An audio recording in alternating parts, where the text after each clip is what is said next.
Hello students, constitutional law की आज की क्लास में हम बात करेंगे कॉन्स्टिट्यूशन के पार्ट 4 के बारे में। भाग 4, राज्य के नीति निदेशक तत्व, directive principles of state policy. हमारी लास्ट क्लासेस में मैंने आपको पार्ट 3 तक कंप्लीट करवा दिया था। फंडामेंटल राइट्स के बारे में हम लोग आर्टिकल 12 से लेकर आर्टिकल 35 तक स्टडी कर चुके थे। अब आज हम लोग पार्ट 4 स्टार्ट करेंगे, जो कि आर्टिकल 36 से लेकर 51 है। मेनली जो पार्ट 4 है उसमें से जो आर्टिकल 36 से लेकर आर्टिकल 51 है, उनमें से कई बार आपसे क्वेश्चंस बीच में से कुछ जो इंपॉर्टेंट आर्टिकल्स हैं उनमें से पूछ लिए जाते हैं। कौन से इंपॉर्टेंट है वो मैं लेक्चर के दौरान आपको बताऊंगी। कंपटीशन एग्जाम्स में भी आप इसमें से कई क्वेश्चंस इनमें से बनते हैं इन आर्टिकल्स में से।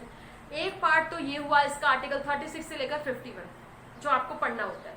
सेकेंड इसका जो इम्पोर्टेंट पार्ट है वो ये है कि पार्ट 4 के खत्म होने के बाद फंडामेंटल राइट्स और डीपीएसपीज का रिलेशन, इन दोनों का आपस में जो को रिलेशन है उस पर भी क्वेश्चन आपसे पूछ लिया जाता है या कई बार इंटरव्यूज में भी आपसे पूछा जाता है। ठीक है, तो यहाँ पर हम लोग इन दोनों ही क्लासेस को, आज की क्लास में हम लोग मेनली आर्टिकल 36 से 51 की बात करेंगे। देन हमारी अगली क्लास में हम लोग फंडामेंटल राइट्स एंड डीपीएसपीज के बीच में को रिलेशन पर डिस्कशन करेंगे। ठीक है, तो आइए हम क्लास शुरू करते हैं। सबसे पहले तो मैं आपको ये बता दूं कि हम लोग बात करेंगे आज पार्ट 4 की, जो क्या है directive principle of state policy, राज्य के नीति निदेशक तत्व। अब हमने सबसे पहले ये जान लेना जरूरी है कि राज्य के नीति निदेशक तत्व तो हमने लिए कहाँ से। ठीक है, तो इसका सोर्स है हमारा रिस्क कॉन्स्टिट्यूशन, यानी कि आयरलैंड से हमने इनको लिया है। इसके अलावा आर्टिकल 36 से 51 के बीच में हम इनके बारे में पढ़ते हैं। फंडामेंटल राइट्स से डीपीएसपी इस आधार पर अलग है। वैसे तो बहुत सारे डिफरेंसेस हैं दोनों में, जो हम हमारे अगले लेक्चर में कवर करेंगे। मेनली जो इन दोनों में डिफरेंस है वो ये है कि फंडामेंटल राइट्स जहां पर जस्टिसेबल राइट्स है, जहां पर वो एनफोर्सेबल बाय लॉ है, जहां पर किसी पर्सन का, व्यक्ति का मूल अधिकारों का उल्लंघन हो रहा है, तो वो उनको प्रवर्तन करवाने के लिए विधि द्वारा प्रवर्तन वो हो सकते हैं और उनको लागू करवाने के लिए वो कोर्ट में जा सकता है, सुप्रीम कोर्ट में जा सकता है, हाई कोर्ट में जा सकता है। सुप्रीम कोर्ट में जा सकता है अंडर आर्टिकल 32, हाई कोर्ट में जा सकता है अंडर आर्टिकल 226। लेकिन डीपीएसपीज अगर को एनफोर्सेबल करवाने के लिए कोर्ट में नहीं जाया जा सकता, ये नॉन जस्टिसेबल राइट्स।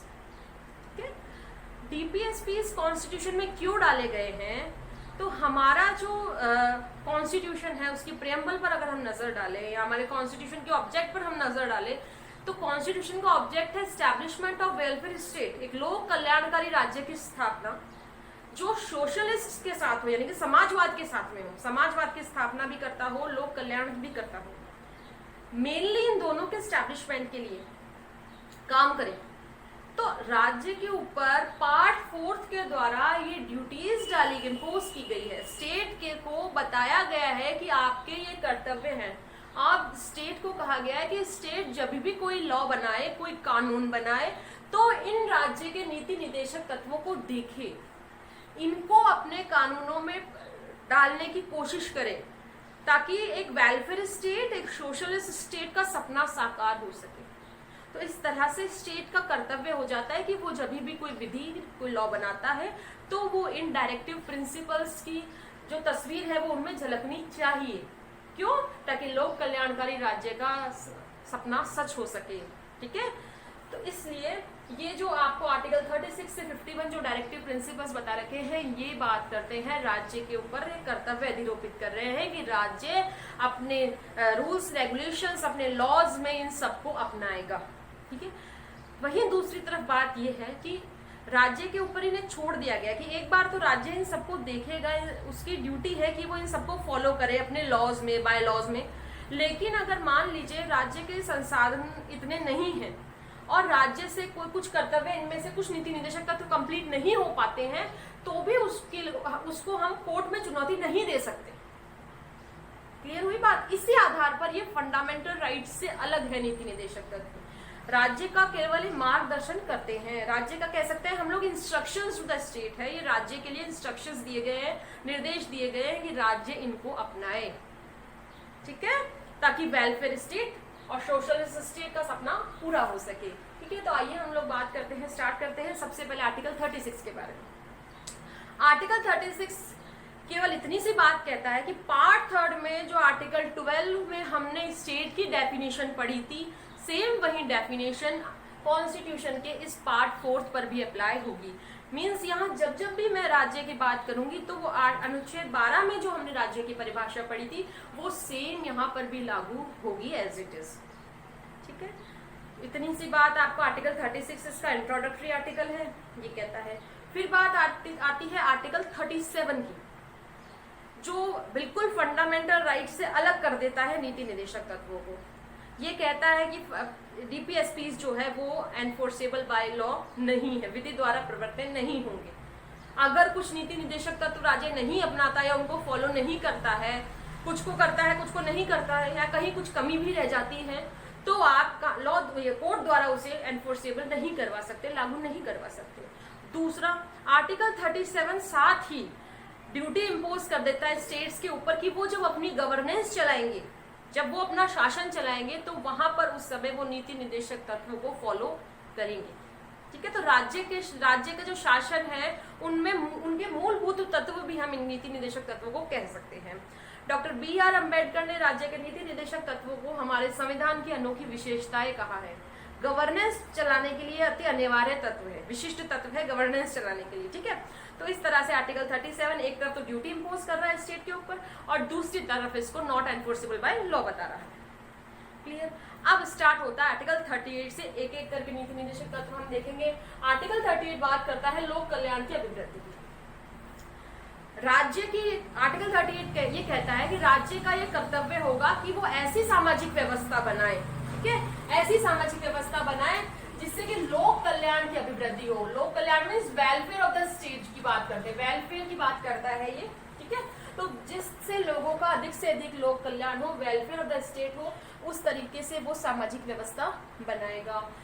अब क्या क्या करेगा राज्य का, क्या पर्पस होगा? सामाजिक, आर्थिक और राजनीतिक न्याय स्थापित करने का। इस 3 तरीके के जस्टिस स्टैब्लिश करेगा, वो इस तरह से काम करेगा। दूसरा, आय की असमानताओं को कम करने का, इनइक्वालिटी इन पेमेंट, जो भी आय की इनकम में जो भी इनइक्वालिटीज है उनको कम करने का राज्य का कर्तव्य है। नेक्स्ट बात करता है कि विभिन्न क्षेत्रों में काम करने वाले जो लोग हैं उनके बीच में प्रतिष्ठा को, सुविधाओं को, अवसरों को लेकर जितनी भी असमानताएं हैं उनको कम करना, उनको समाप्त करने का प्रयास राज्य करेगा। तो आर्टिकल 38 इस तरह से लोक कल्याण में अभिवृद्धि की बात करता है और राज्य कहता है कि वो लोक कल्याण में अभिवृद्धि हो सके इस तरीके की सामाजिक व्यवस्था अपनाएगा।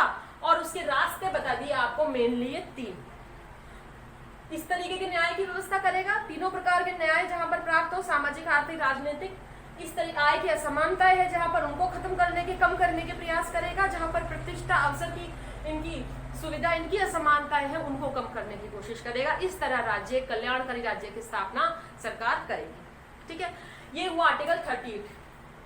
39 बात करता है right to adopt means of livelihood. राज्य का एक कर्तव्य है, राज्य कोशिश करेगा, राज्य के पास जितने भी संसाधन उपलब्ध है उनका उपयोग लेते हुए, उनको काम में लेते हुए राज्य जो है सभी को जीविकोपार्जन का अधिकार उपलब्ध कराएगा, सभी को लाइवलीहुड अर्न करने का अधिकार उपलब्ध करवाएगा। Equitable distribution of material resources, जितने भी मूलभूत संसाधन है उनका साम्यपूर्ण बंटवारा। ऐसा नहीं है कि किसी एक वर्ग को ज्यादा दे दिया, एक क्लास को कम दे दिया, सभी में उनका इक्विटेबल डिस्ट्रीब्यूशन होगा, समान रूप से बंटवारा होगा। Prevention of concentration of wealth and means of production, मतलब कंसंट्रेशन का मतलब होता है संकेंद्रण, किसी चीज का, जैसे उत्पादन के साधनों का या धन का संकेंद्रण हो जाना। किसी वर्ग, किन्हीं लोगों के हाथ में धन को इकट्ठा नहीं होने देगा, उसे प्रिवेंट करेगा, रोकेगा कि किन्हीं लोगों के हाथ में धन या उत्पादन के संसाधन इकट्ठे नहीं हो, एकत्रित नहीं हो, बल्कि वो सभी को मिले, जिससे सभी को समान रूप से मिले और सभी का हित सध सके उसमें। ठीक है ना। इसके अलावा बात करते हैं यहाँ पर एक बहुत इंपॉर्टेंट, साथ में 39 कहता है equal pay for equal justice, equal pay for equal work, है ना, समान काम के लिए समान पेमेंट, समान भुगतान। ठीक है, तो जहां पर लोग, चाहे वो स्त्री हो पुरुष हो, अगर वो इक्वल वर्क कर रहे हैं तो उनको इक्वल पेमेंट भी करना होगा। इसी तरह से जो कर्मकार, आर्टिकल 39 बात करता है जो कर्मकार स्त्री और पुरुष है उनके स्वास्थ्य की, जो बच्चे हैं उनके स्वास्थ्य की, उनके डेवलपमेंट की बात भी ये करता है। ठीक है, इंपॉर्टेंट है ये कुछ पॉइंट्स जो मैंने यहाँ पर लिख दिए और जो आपको याद करने के लिए जरूरी है, पूछ लिए जाते हैं एग्जाम्स में। ठीक है, फिर बात करते हैं हम आर्टिकल 39A की। आर्टिकल 39 ये बात करता है equal justice and free legal aid की, समान न्याय एवं निशुल्क विधिक सहायता की। ये इंसर्ट किया गया है 42nd कॉन्स्टिट्यूशन अमेंडमेंट 1976 के द्वारा। पहले ये नहीं था, 1976 के संवैधानिक संशोधन से पहले ये नहीं था, 42वें संवैधानिक संशोधन से ये लाया गया है। इक्वल जस्टिस, सभी को समान न्याय प्राप्त होगा, और फ्री लीगल एड मतलब जो कोई व्यक्ति, निर्धन व्यक्ति ऐसा है जो स्वयं के लिए वकील नहीं कर सकता है, वहां पर राज्य उसको वकील उपलब्ध करवाएगी फ्री लीगल एड की सहायता से। ठीक है। नेक्स्ट आर्टिकल 40 ग्राम पंचायतों का संगठन। ये थोड़ा सा गांधीयन प्रिंसिपल्स से रिलेट है। ग्राम पंचायतों का संगठन, राज्य अपने यहाँ जो भी ग्राम पंचायत है उनको स्वायत्त शासी शासन के लिए उनका विकास करेगी। ठीक है। तो ग्राम पंचायतों के संगठन के बारे में, संगठन करना भी राज्यों का एक कर्तव्य होगा। फिर बात आती है आर्टिकल 41 की, कुछ दशाओं में काम, वर्क, एजुकेशन और लोक सहायता, पब्लिक असिस्टेंस।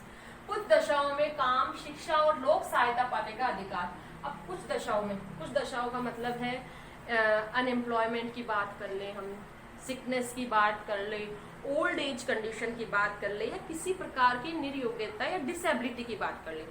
ऐसी कंडीशंस में राज्य का कर्तव्य होगा कि कोई व्यक्ति ऐसी कंडीशन में भी है तो भी उसको काम प्राप्त हो, रोजगार प्राप्त हो उसको, या फिर उसे शिक्षा प्राप्त हो, पब्लिक असिस्टेंस, लोक सहायता उसे प्राप्त हो। तो राज्य कोशिश करेगा अपने संसाधनों से कि अगर कोई व्यक्ति बुढ़ापे की अवस्था में है, बेकारी की अवस्था में है, बीमारी की अवस्था में है, या किसी और निर्योग्यता से ग्रस्त है, तो उसको ये सब चीजें प्राप्त होती रहे।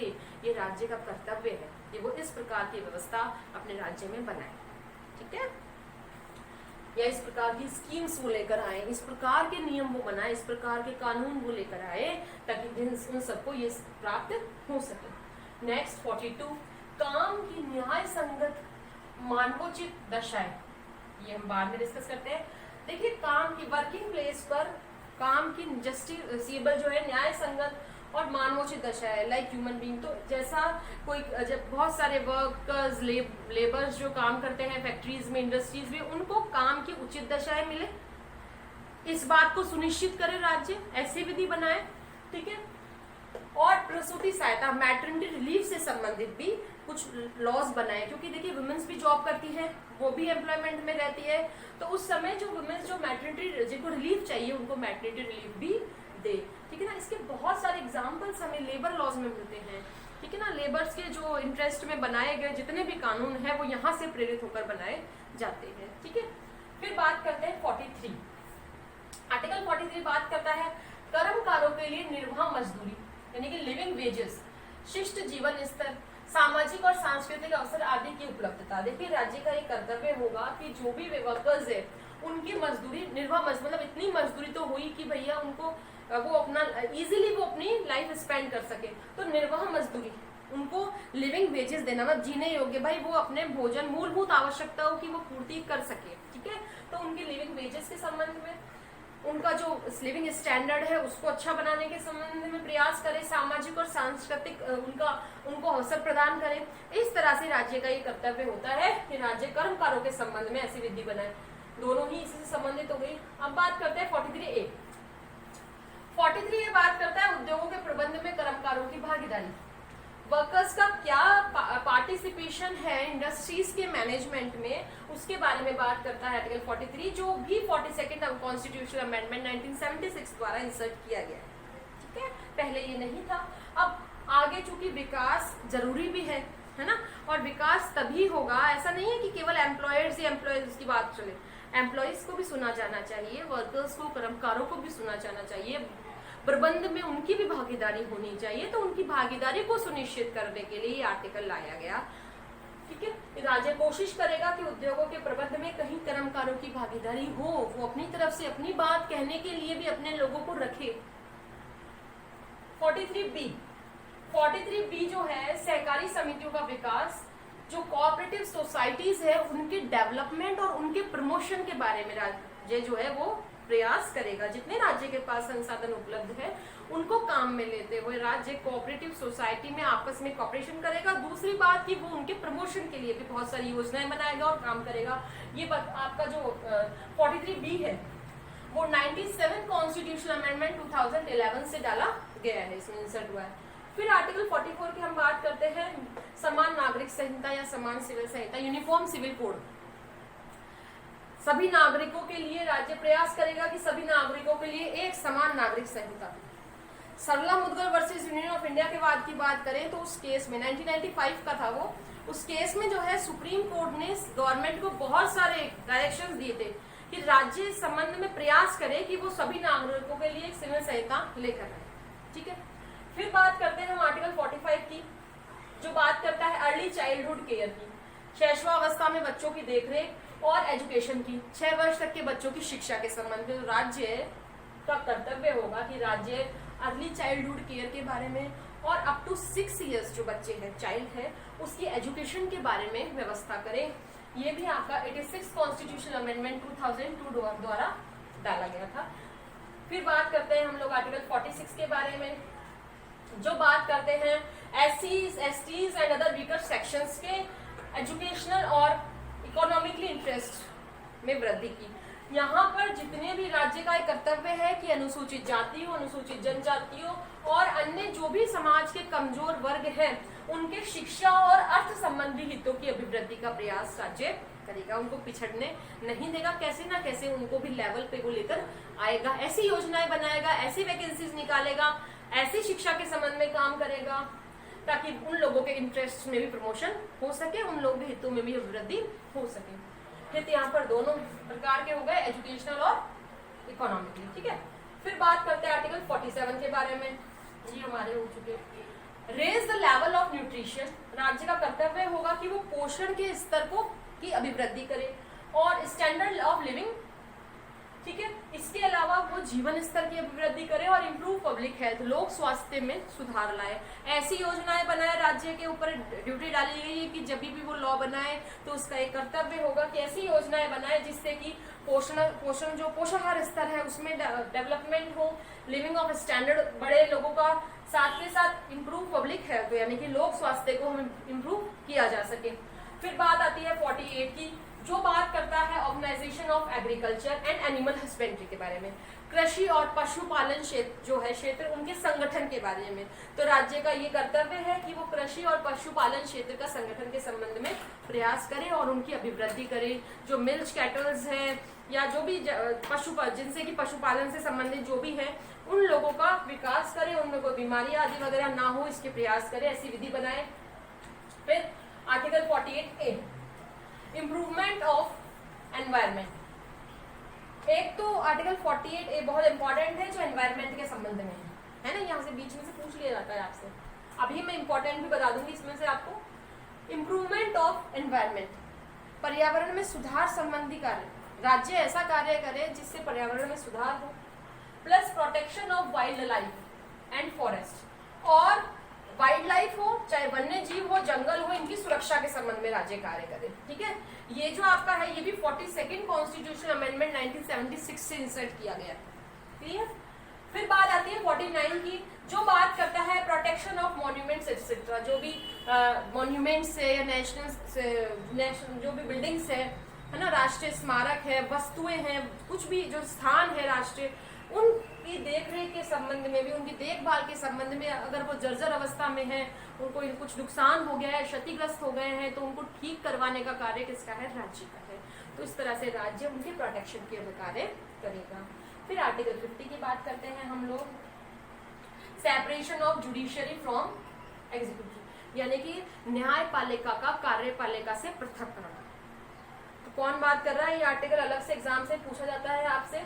तो यहाँ पर क्योंकि दोनों ही अलग अलग पिलर्स हैं हमारे, तो दोनों ही अलग अलग स्वतंत्र रूप से कार्य करें, एक दूसरे में मर्ज होकर काम ना करें और एक दूसरे के कामों में दखल भी न दें।